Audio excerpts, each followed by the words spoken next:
Hi, Chris. How are you? Doing great, Natalie. How are you today? Good, thank you. Thank you for joining us here on a timely episode of Cracking the Code, where we are going to discuss the December 6th release of the comprehensive strategy document by the Biden administration and the U.S. Department of Health and Human Services, outlining their approach to promoting improved cybersecurity practices in the healthcare sector. I know that's a mouthful. I'm going to go through, I'm going to ask you some questions, kind of go through each aspect that they are proposing to get your thoughts. But just before we dive into that, can you give me an overview, what your thoughts are on the release of this concept paper by the Department of Health and Human Services? I'm going to be really nice and saying, I'm happy that there are regulators that are focused on and trying to fix the cybersecurity problem in our healthcare sector and our healthcare critical infrastructure. So with that, yeah, I think having some kind of a point of view is a great thing. Bringing attention to it, bringing specific ideas is always welcomed. I think we'll get into it in a few minutes around areas of disappointment in some ways. I Mhm. think you're going to hear me maybe be a little controversial on this one, but let's get into it. Yeah, absolutely. So first things first, one of their major initiatives was establishing voluntary cybersecurity goals for the healthcare sector. Hey, goals are great. I love goals. If you don't have a goal, if you don't have a North Star, you're never going to get anywhere. So obviously the devil's in the details on what those goals are, but certainly providing guidance on threats, making sure people understand what end of life systems that are out there or have vulnerabilities, making sure that we have the knowledge necessary to make decisions around the threats on and the vulnerabilities within the infrastructure that our health system uses is a great thing. Mhm. And I know that this is an expansion on on some of the current initiatives that are in place, but can you elaborate on whether you think they're that different than the current measures and the current protocols and voluntary measures that are in place? So one of the things that caused me to be a bit disappointed, and a bit disappointed is an understatement, I think.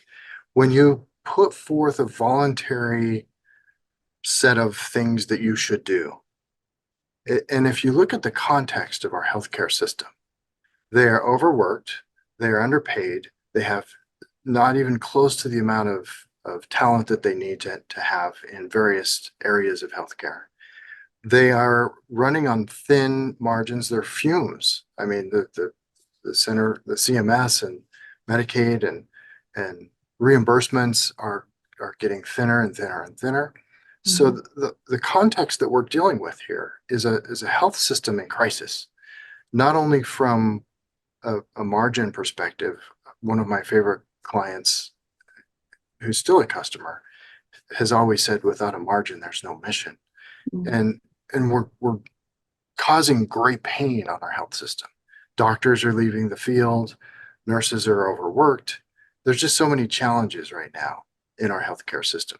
So when I hear the term voluntary and I put that set of voluntary things up with JCO, which is a body that comes around and certifies a hospital or a health system for actually treating patients, well, guess which one I am going to naturally do first, and which one I may not ever do.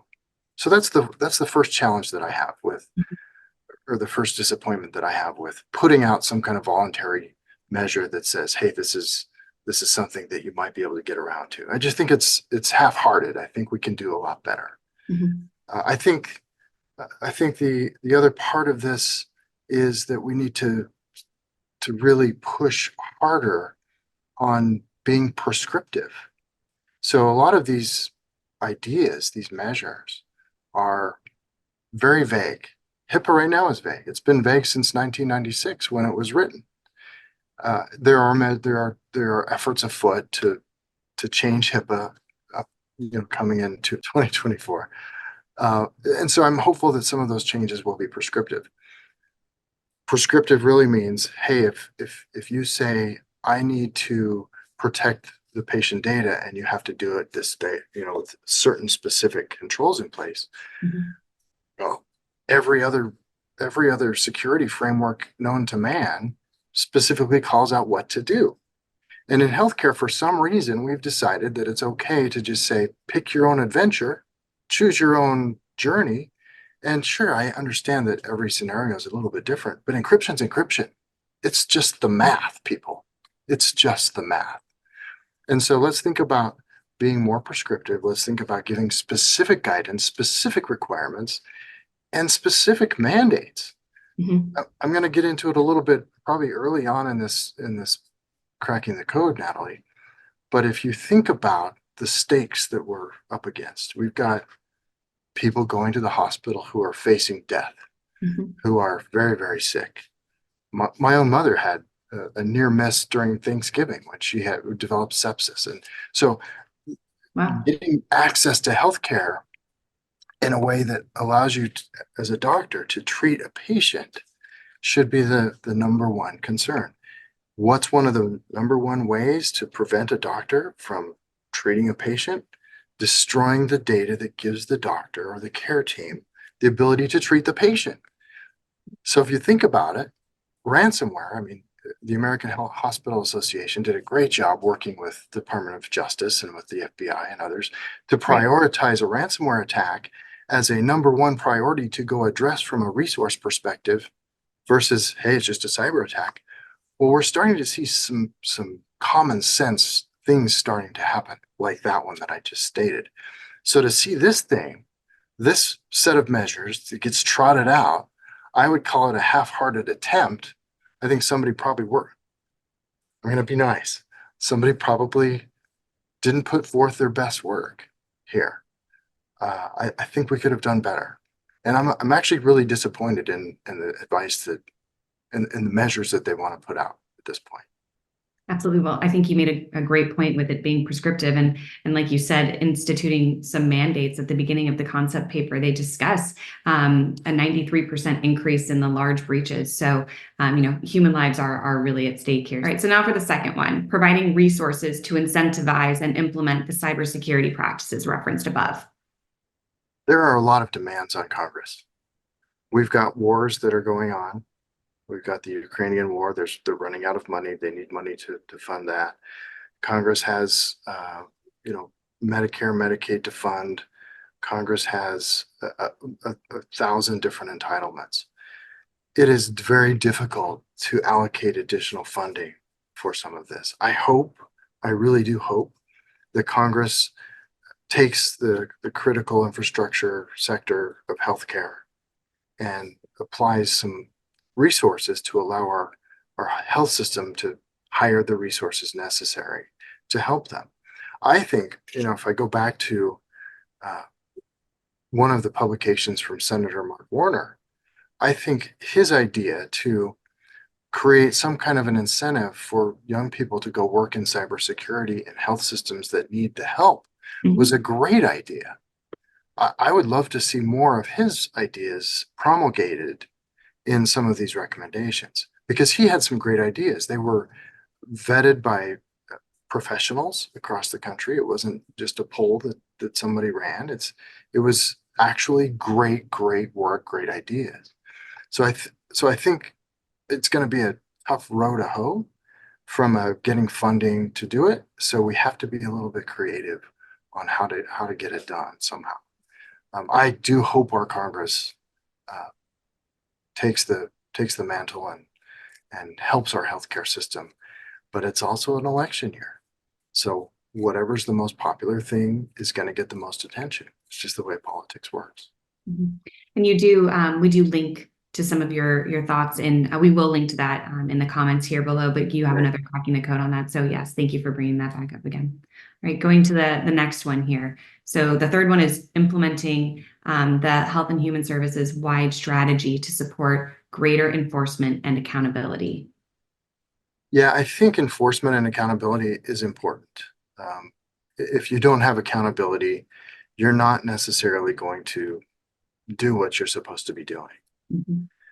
In that spirit, when a ransomware attack occurs, it's devastating because it takes your systems offline. You have to bring out paper charts, whatever you have to do Absolutely. to care for the patient. And what ends up happening is in the accountability phase of that investigation by the OCR, which OCR is the organization that enforces HIPAA. You've got the ransomware attackers who've just demanded a cajillion dollars and try to take it out of the health system. And then on the back end of it, you've got trial lawyers, you've got Department of Health and Human Services OCR division, and you've got attorneys general taking money, trying to get money to hold these hospital systems accountable. I've argued this many, many times. The fact is, most of the ransomware attacks are happening by state sponsors, countries, countries that are not necessarily friendly to the US, who are funding gangs to go wreak havoc in our critical infrastructure. And so saying, hey, here's a ransomware attack, you guys maybe had some kind of level of encryption or somebody clicked something. So now we're going to punish you even further than what you have already been punished for by fining you or suing you is just adding insult to injury. I think we can do better. We have to think better. I think we have a lot better thought processes in our brains that can come up with a way to hold someone accountable without further draining money out of a very taxed, very tough going healthcare system that's happening right now. Thank you. Moving on to the final one here. The last initiative is expanding and maturing the one-stop shop within the health and human services for healthcare sector cybersecurity. Hey, one-stop shops are great. I love Home Depot. I love Lowe's. I can get so much stuff there. Uh, I'll even spend a whole Saturday morning at one of those stores just to get what I need to get. I do applaud this one because even though healthcare is not a one-stop or one size fits all, having the resources where you can go get the resources or having the place where you can go get the resources that can be somewhat customizable to your situation would be a great thing. Having the tools that can be used by the healthcare sector would be a wonderful thing. Wouldn't it be great to equip healthcare systems with, I'll just use an example, phishing simulation software, something to give them to say, hey, go train your workforce on how to not click on these links. And as a result, get ransomware attacked. Or whatever we can do to help. I think it's great. Now, the shelves have to be full of stuff.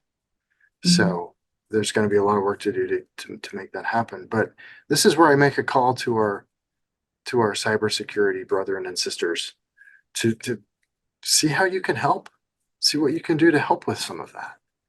And not everything has to be an upcharge. Let's see what we can do, right? Oh, absolutely. Thank you so much for your thoughts. You made a comment before. I'd love to know what you think your colleagues are saying about this. What is the chatter in your community in response to this release? I think it's a mixed bag. I think there are those that are earnest in trying to help. And, when you come out with something that's, I'll be honest, I'm a states' rights kind of guy. I don't believe in mandates where possible. But when you have a system that relies on information that's spread across the country, and if one chink in the armor is cracked and the chain falls apart, then everybody suffers. It just takes, hitting one health information exchange, and it'll disrupt the lives of millions and millions and millions of people. So, my hope is that we mandate what needs to be mandated. I shy away from voluntary actions because nobody's going to do them, for crying out loud. Again, it's the context.